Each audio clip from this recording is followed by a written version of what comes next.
Alhamdulillah wassalatu wassalamu ala Rasulillah wa ala alihi wa sahbihi wa man walah. Wa ashhadu an la ilaha illallah wahdahu la sharika lah. Wa ashhadu anna Muhammadan abduhu wa rasuluh. Sallallahu alaihi wa ala alihi wa sahbihi wa sallam. Wa ba'd.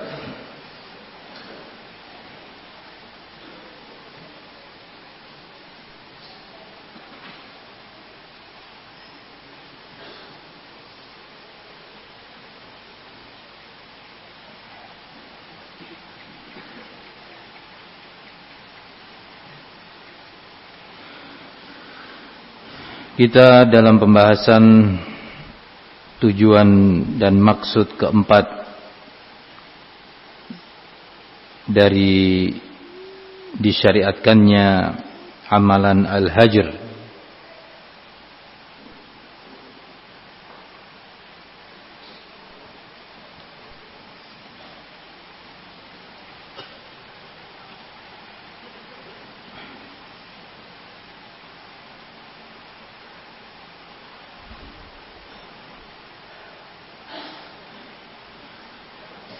Syekhul Islam Ibn Taimiyah rahimahullah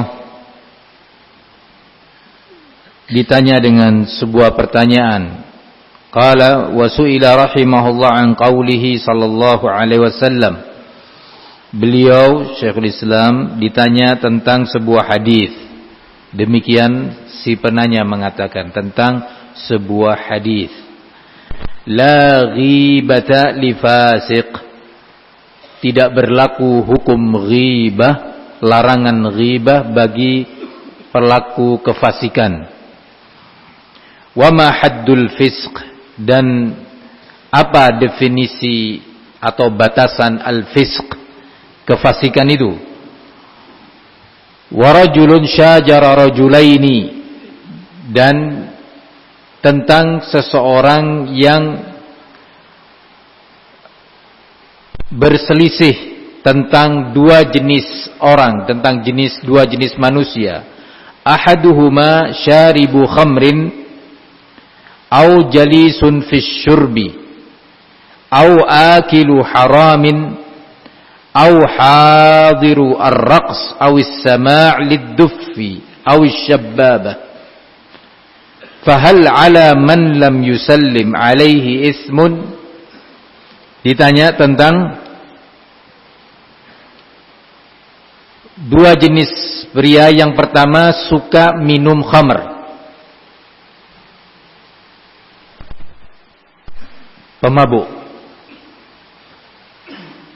Yang kedua seorang yang suka duduk bermajlis di majlis yang di sana diminum khamr. Dia enggak peminum khamr, tapi suka duduk di majlis tersebut. Atau di majlis di sana dimakan benda-benda haram bersama orang-orang yang suka makan makanan haram. Atau hadir di majlis-majlis yang di situ ada tarian-tarian, tempat-tempat kefasikan. Yang diperdengarkan di situ ad-duf, alat untuk semisal gambus, ya, di negeri kita. Majlis-majlis seperti itu. Apakah, Syekhul Islam ditanya, kalau ada seseorang yang tidak mau memberikan salam kepada orang-orang seperti ini tadi, berdosa enggak? Banyak enggak di negeri kita? Hah? Ahlul gambus, dan yang sejenisnya. Kira-kira kalau ada seorang muslim enggak ingin memberi salam kepada mereka, berdosa enggak? Salah enggak dia? Hati-hati, ini buat bekal bagi antum ketika antum pulang nanti. Antum masih di pondok enggak menemui, enggak menjumpai seperti itu. Tapi ketika pulang nanti di kampung, di daerah antum melihat berbagai keanehan-keanehan. Fa'ajaba, maka Syekhul Islam menjawab, ammal hadith falaysa huwa min kalami an-nabi sallallahu alaihi wasallam. Dibantah dulu. Kalau yang disebut tadi bahwa itu adalah hadis la ghibata li fasiq, itu bukan kalamun nabi. Enggak ada hadis dengan lafaz seperti itu. Walakinnahu ma'thurun 'anil Hasan al-Basri. Tetapi ucapan seperti itu diriwayatkan sebuah athar dari Al-Hasan al-Basri. La ghibata li fasiq. Enggak berlaku hukum larangan ghibah untuk pelaku kefasikan. Bukan hadis, tapi athar dari Al-Hasan al-Basri. Annahu qala, bahwasanya beliau mengatakan, Al-Hasan al-Basri, atarghabuna an dzikril fajir, apakah kalian enggak mau atau enggan untuk disebutkan kejelekan atau kejahatan seorang yang fajir, pelaku kefajiran, kejahatan? Kamu enggak suka? Kalian enggan dianggap itu sebagai ghibah? Sering kan antum, oh sudahlah ini ghibah, ini ghibah. Kita jangan duduk dengan ahlul ghibah. Enggak ngerti mana yang tergolong ghibah, mana yang justru harus disebutkan. Maka Al-Hasanul Basri, Al-Hasan bin Abil Hasan al-Basri, Imamuz Zahidin,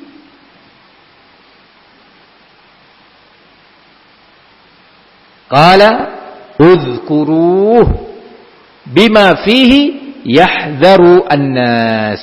Sebutkan orang itu tadi di majelis agar manusia ini, orang-orang ini mewaspadai dan menjauhi orang itu. Sebutkan, hati-hati fulan ini suka bawa syubhat. Ini ghibah, wajib untuk diingatkan. Hati-hati fulan ini suka nukil-nukil nih omongan hizbiyin. Ya. Seolah-olah sekedar mau bertanya, tapi dia memasukkan syubhat. Sekali, 2 kali, 3 kali. Nah, waspada, hati-hati orang ini. Ini orang suka cari-carikan uzur ini untuk ahlul bid'ah. Cari-cari uzur untuk al-halabiyin, untuk al-qutbiyin. Waspadai orang ini. Hati-hati, si fulan ini hati-hati. Melalui medsos, dia sering memberikan syubhat ini, syubhatnya. Jangan antum hubungan dengan dia. Jangan antum kontak dengan dia. Jangan antum bermajlis dengan dia. Kata Al-Hasanul Basri, uzkuruh bima fihi yahdharuhu an-nas. Sebutkan tentang orang ini tadi, yang dengan itu umat ini waspada terhadap kejahatannya. Nah, baik kejahatan bid'ah, syubhat, ataupun kejahatan perbuatan-perbuatan kemaksiatan. Nah,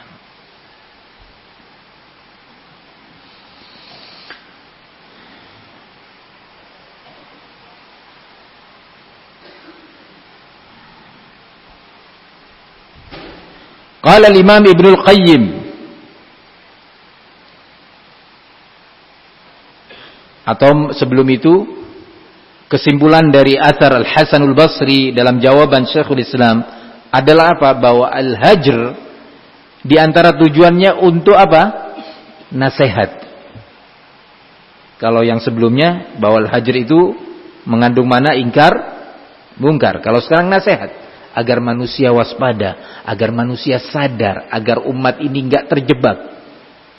Nasihat. Nah, kemudian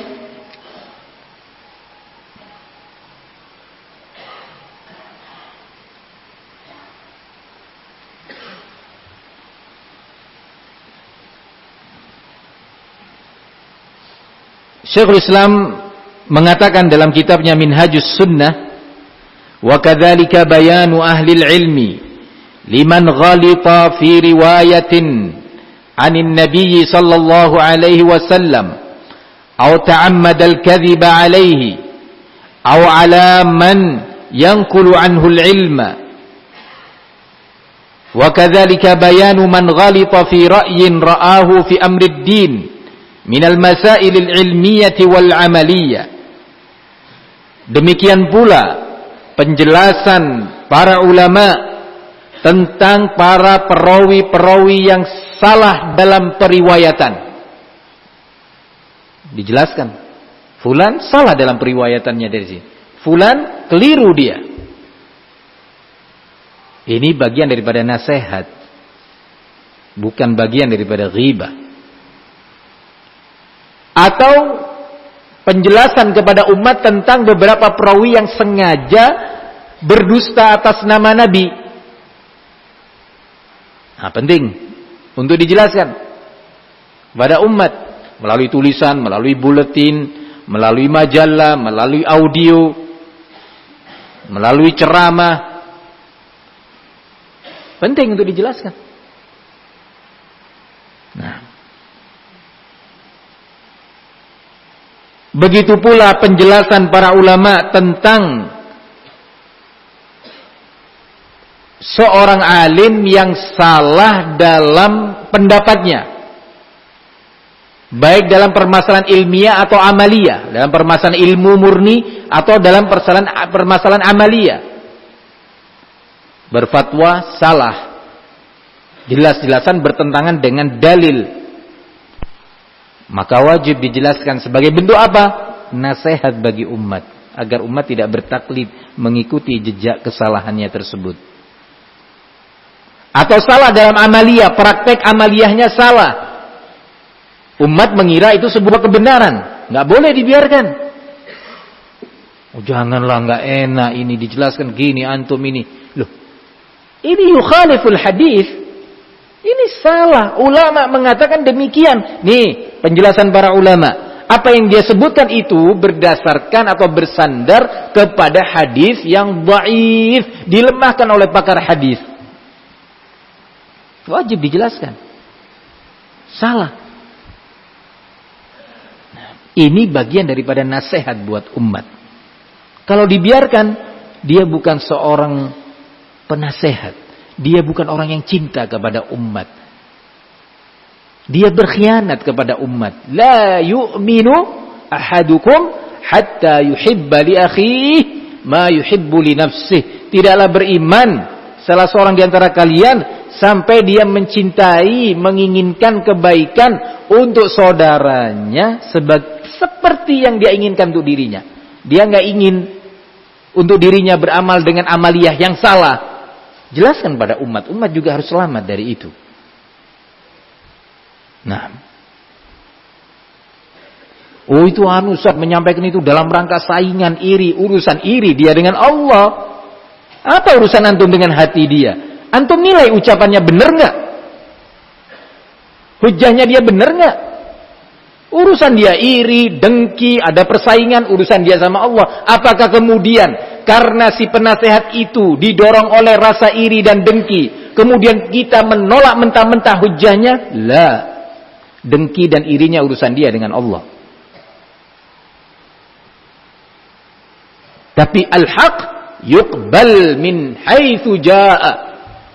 Al-haq itu diterima dari mana saja dia datang. Nah, barakallahu fikum.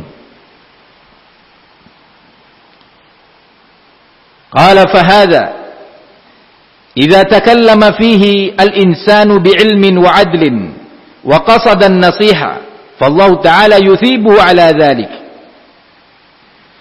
Dan ini jika seorang yang beristihad tadi barakallahu fikum berbicara berdasarkan ilmu dan sikap yang adil serta menginginkan bentuk nasihat, maka Allah akan memberikan pahala untuknya. La siyama idza kana al-mutakallim fihi da'iyan ila bid'ah. La siyama idza kana al-mutakallam fihi da'iyan ila bid'atin. Fahadha yajibu bayanu amrihi lin-nas. Fa inna daf'a syarrihi anhum a'zam min daf'i syarri qati'it tariq. Intaha kalamuhu rahimahullah. Karena kata beliau, atau lebih-lebih kalau orang yang dibicarakan tadi tentang kesalahannya dinasehatin umat untuk berhati-hati darinya adalah seorang dai penyeru yang mengajak kepada sebuah bid'ah, kepada sebuah hizbiyah, menanamkan manhajnya ikhwanul muslimin. Misalkan kalau di zaman-zaman kita ini, wah Masya Allah ya, umat Islam bersatu, reuni 212, sebuah persatuan umat Islam. Tahu antum 212? Anak pondok nggak tahu. Nah, tanggal 2 Desember maksudnya ya. 212 2 Desember atau 21 Februari? Hah? Santri nggak bakal bisa menjawab selain tulab. Nah, maksudnya apa? Reuni demo. Ya. Demo besar-besaran di Jakarta. Ada seorang justru memuji-muji. Apalagi dia seorang dai. Ini adalah perjuangan. Ya, Masya Allah, mereka luar biasa sampai mereka membuat atribut 212, kaos-kaos 212, membela Islam. Ayo kita. Nah, ini mengajak kepada hizbiyah. Ini mengajak kepada sebuah bid'ah, yaitu mudzaharah. Nah, maka kalau kemungkinan dia orang yang tidak mengerti, tidak berilmu bahwa itu adalah batil, wajib dijelaskan. Kalau ternyata dia itu orang yang sebenarnya mengerti, atau setelah diberi penjelasan masih saja membawa syubhat, sudah antum jangan lagi duduk sama dia ya akhi.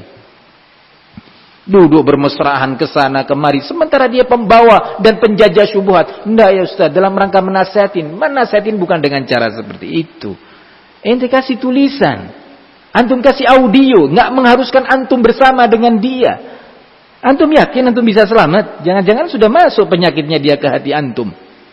Cuma antum enggak terasa. Karena kotornya hati sampai antum enggak merasa bahwa syubhat itu sudah menancap di hati antum. Antum masih merasa bersih, masih merasa berjuang. Barakallahu fikum. Kata Syekhul Islam Ibn Taimiyah, la siyama idza kana al-mutakallimu fihi da'iyan ila bid'ah, fa hadha yajib bayanu amrihi linnas. Yang seperti ini wajib untuk dijelaskan kondisinya atau bid'ahnya atau syubhatnya kepada umat ini, agar umat apa? Selamat, tidak tertipu dengan berbagai slogan yang gemerlapan di hari-hari ini. Membawa syubhat tentang Ihya'at Turas, ya. Membawa syubhat tentang Hizbut Tahrir, ya. Waspada. Di setiap zaman ada jenis fitnah tertentu. Nggak ada Hizbut Tahrir, nggak ada ISIS secara organisasi seperti itu di zaman Al-Imam Ahmad, wala Imam Al-Bukhari, wala Syekhul Islam bin Taimiyah. Tidak ada pula di zaman Ibnu Qayyim atau di zaman Ibnu Katsir. Tidak ada di zaman Syaukani, San'ani dan yang lainnya. Tapi ada di zaman kita. Bentuknya, warnanya berbeda tetapi isinya sama. Jadi jangan ada seorang yang hidup di zaman ini menyangka bahwa tahdzir dan hajar ulama atau salaf atau a'immah itu cerita dulu yang enggak ada di zaman kita. La, innama hadza an jahlin. Ini muncul diakibatkan kebodohan tentang as-sunnah.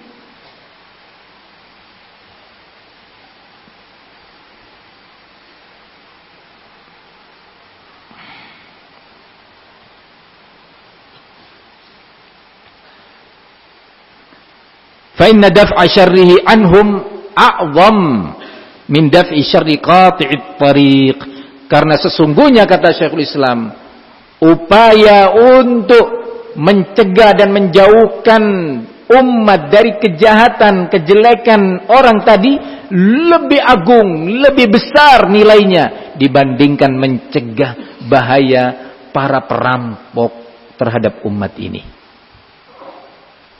Kalau ada orang yang berani mencegah pencuri, menangkap pencuri, merampok, pahlawan. Padahal urusan dunia yang dilindungi rumahnya, sepeda motornya, tokonya. Ya. Nah, Tapi giliran ada orang menjelaskan tentang perkara syubhat dalam akidah yang dilakukan oleh ahli syubhat supaya menyelamatkan hatinya dari akidah menyimpang yang ini akan bersambung sampai akhirat nanti. Kalau Anda kehilangan toko atau kehilangan mobil, nggak sampai akhirat ya akhi urusannya. Tapi kalau antum kehilangan akidah atau masuk ke dalam rumah antum akidah yang jahat, sampai ke akhirat urusannya nanti. Nggak selesai hisabnya, perhitungannya. Qala al-Imam Ibnu Al-Qayyim dalam kitabnya Madarijus Salikin, qala washtadda nakirus salaf wal a'immati laha ay al-bid'ah wa sahu bi ahliha min aqtaril ardi wa hadzaru fitnatahum ashadda at-tahdhir wa balaghu fi dhalika ma lam yubalighu mithlahu fi inkaril fawahish wadh-dhulmi wal-'udwan idh madarratu al-bid'i wa hadmuha lid-din munafatuha lahu ashaddu wa munafatuha ashad. Orang sering nukil Ibnul Qayyim urusan obat.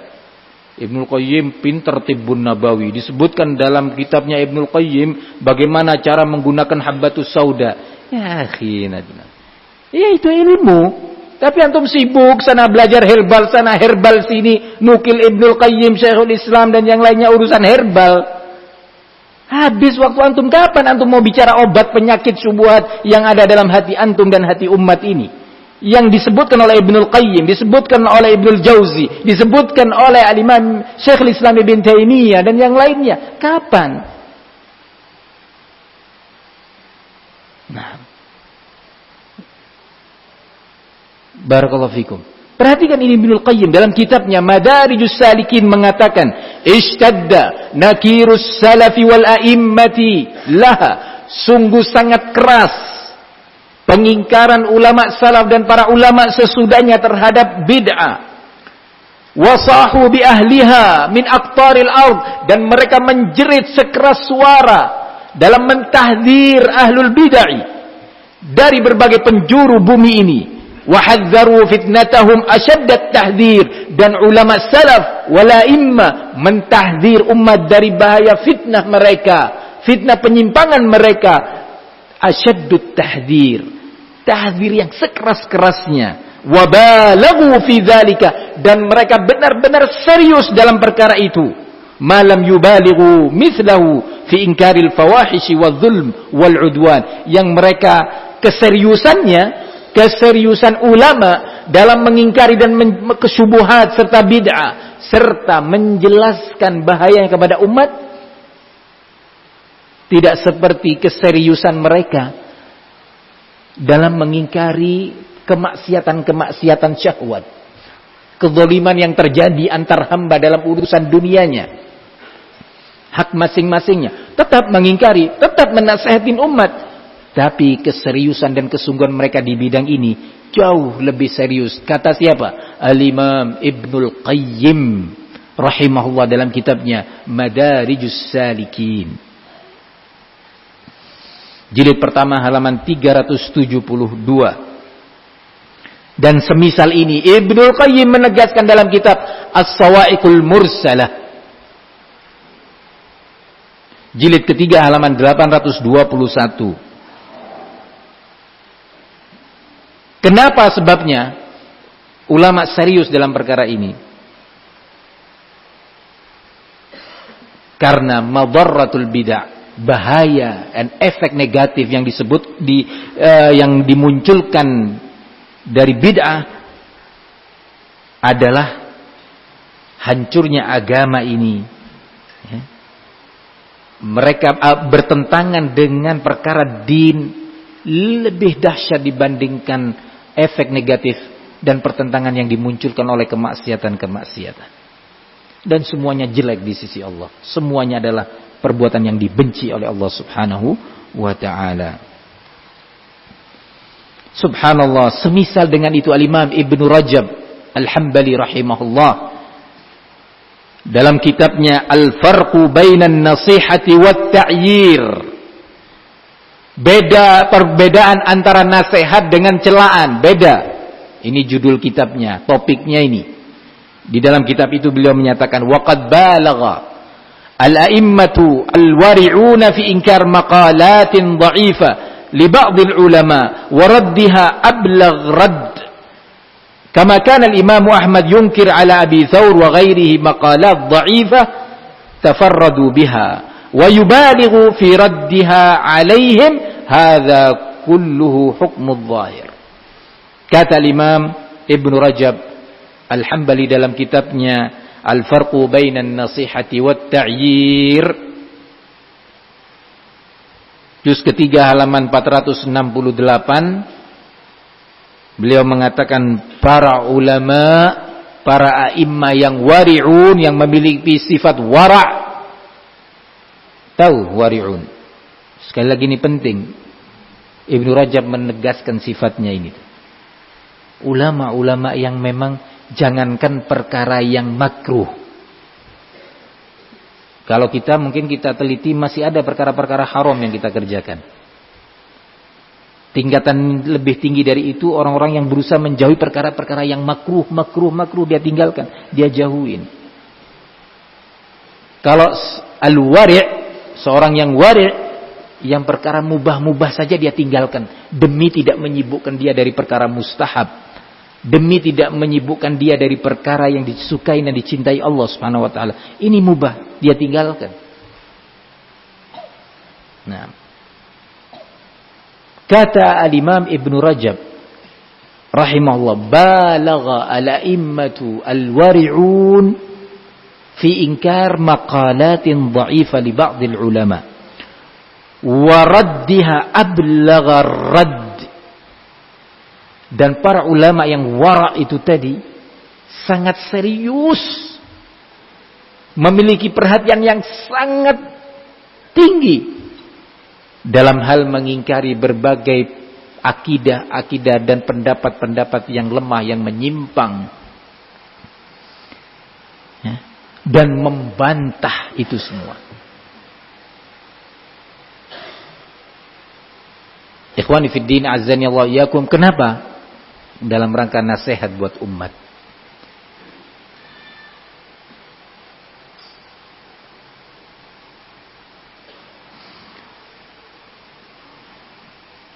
Berkata pula Imam Ibn Rajab dalam kitab Al-Hikam Al-Jadirah Bil-Idha'ah, berbagai hikmah penting yang sangat mendesak untuk segera diumumkan dan diberitahukan kepada umat.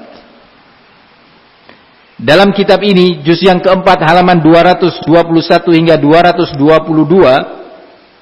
Al-Imam Ibn Rajab mengatakan, فَأَمَّا مُخَالَفَةُ بَعْضِ أَوَامِرِ الرَّسُولِ خَطَأً مِنْ غَيْرِ عَمْدٍ مَعَ الْإِجْتِهَادِ عَلَى مُتَابَعَتِهِ فَهَذَا يَقَعُ كَثِيرًا min a'yanil ummati min ulamaiha wa sulahaiha wala ithma fihi bal sahibuhu idza ijtahada falahu ajrun ala ijtihadihi wa khata'uhu mawdu'un anhu wa ma'a hadha fala yamna'u dhalika min man 'alima amra ar-rasul alladhi khalafahu hadha an yubayyina lil ummati anna hadha mukhalifun li amri ar-rasul nasihatan lillahi wa li rasulihi wa li ammatil muslimin wa la yamna'u dhalika min 'azamati man khalafa amrahu khata'an.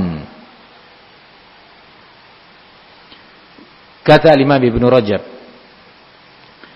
sementara beberapa atau kesalahan-kesalahan yang menyelisihi perintah Rasul yang dilakukan oleh pelakunya tanpa disengaja, perhatikan, tanpa disengaja melakukan penyelisihan terhadap perintah Nabi, tanpa disengaja.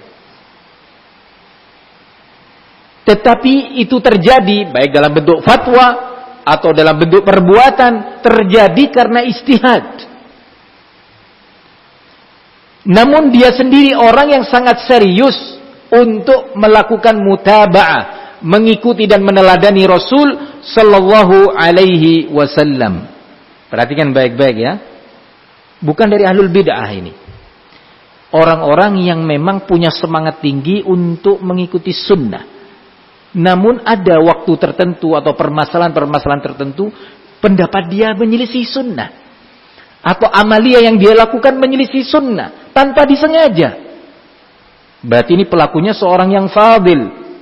Seorang yang baik, memiliki keutamaan.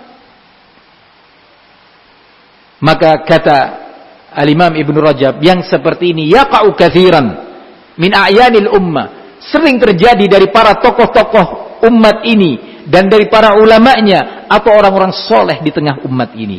Wala isma fi, dan dia tidak berdosa dalam hal itu. Nah, bahkan dia mendapatkan pahala atas ijtihadnya tadi. Kesalahannya diampuni oleh Allah Subhanahu wa taala.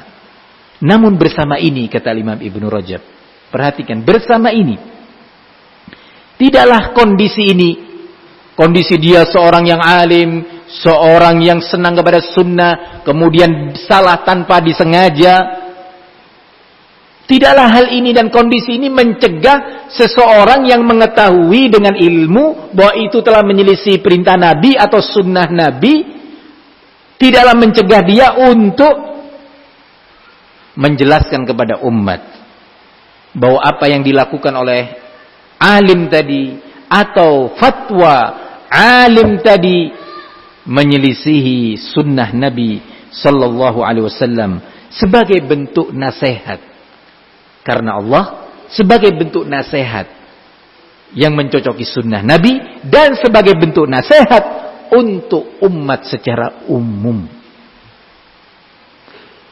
Ditegaskan oleh Imam Ibn Rajab, wala yamna'u dzalika min 'azamati man khalafa amrahu khata'an, dan tidak pula mencegah orang yang mau memberikan nasihat, penjelasan kepada umat bahwa itu adalah fatwa yang salah dikarenakan kedudukan dan kemuliaan orang yang salah tersebut. Wah ya ini Syekh bin Baz, antum kok malah mengkritisi? Lah. Selama kritikan itu bersumber dari ilmu. Kalau Anda seorang talibul ilmi, tentu minta rekomendasi ya, dari orang yang berilmu. Saya kok punya kritikan terhadap fatwa Syekh bin Baz terkait permasalahan ini tentang waris, tentang jual beli misalkan. Saya mendapatkan ulama mengatakan demikian, Ibnu Taimiyah, Ibnul Qayyim, kemudian Ibnu Utsaimin. Sudah antum sampaikan kepada seorang syekh, ya syekh, ana punya pembahasan penelitian seperti ini yang saya memahami fatwa Syekh bin Baz menyelisihi fatwa ini. Bagaimana menurut antum? Jadi enggak sembarangan, tidak seperti dulu kondisi di Damaj. Nah, ada penting. Ya. Murid-murid Hajuri diberi semangat oleh Hajuri untuk mengkritisi, sehingga ngawur dalam mengkritisinya. Akhirnya apa yang terjadi? Terjadilah apa yang terjadi sekarang ini. Kesesatan Al-Hajuriyun yang membutuhkan waktu lagi untuk tulab yang baru khususnya untuk mengkaji hal itu. Hal ini memang nggak boleh bosan dari masa ke masa, dari angkatan ke angkatan untuk terus diulang. Nah, barakallahu fikum. Agar ingat siapa yang lupa dan menjadi tahu siapa yang belum tahu. Qala rahimahullah, wahab anna hadzal mukhalif 'azimun lahu qadrun wa jalalah wa huwa mahbubun lil mu'minin illa anna haqqar rasul sallallahu alaihi wasallam muqaddamun ala haqqihi wa huwa aula bil mu'minina min anfusihim. Boleh saja, silakan, bahwa orang yang menyelisihi sunnah Nabi, fatwanya menyelisihi sunnah, amaliyanya menyelisihi hadis, adalah seorang yang memiliki kemuliaan dan kedudukan yang sangat tinggi, dan dia adalah orang yang sangat dicinta di hadapan kaum mukminin, kata Ibnu Rajab. Tetapi hak Rasul dari kita semuanya lebih besar dari hak si alim tadi. Haknya Rasul, hak sunnahnya, hak hadisnya lebih tinggi, lebih mulia di hadapan seluruh kaum muslimin dibandingkan hak seorang alim, seorang ulama. Wa huwa aula bil mu'minina min anfusihim, dan dia Rasul lebih utama dibandingkan kaum muslimin itu sendiri di mata kaum muslimin. Nah,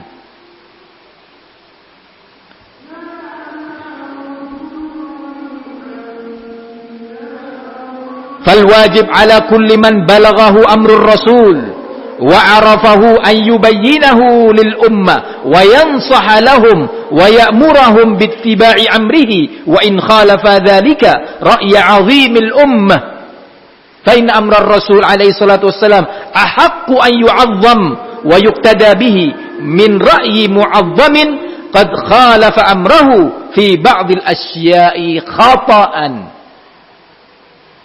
Maka wajib atas setiap yang telah sampai kepadanya sunnah Nabi, di waktu yang sama dia mengetahui dasar daripada sunnah tersebut, untuk menjelaskan kepada umat dan menasehati umat serta memerintah umat untuk mengikuti perintah Rasul atau sunnah Rasul tersebut, walaupun sunnah Nabi itu menyelisihi pendapat atau fatwa seorang yang besar di tengah-tengah umat ini.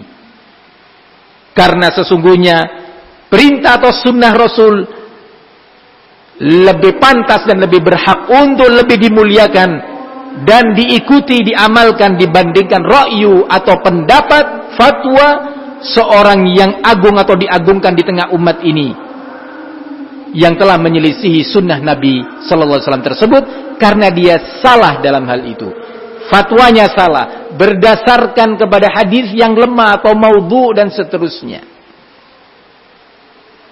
Ini yang kemudian Imam Malik mengatakan, kullun yu'khadhu wa yuraddu min qawlihi illa sahib hadzal qabr, wa asyara ila qabrin Nabi alaihi salatu wassalam. Imam Malik, Imam Daril Hijrah, mengatakan semua pihak boleh diterima dan ditolak pendapatnya atau fatwanya, kecuali penghuni kubur ini, sambil mengisyaratkan kepada kubur Rasul sallallahu alaihi wasallam enggak boleh ditolak perintahnya atau hadisnya, enggak boleh.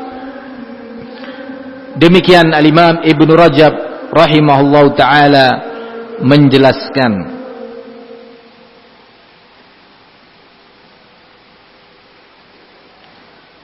Kemudian senada dengan itu Al-Hafidh Ibnu Hajar Al-Asqalani rahimahullahu ta'ala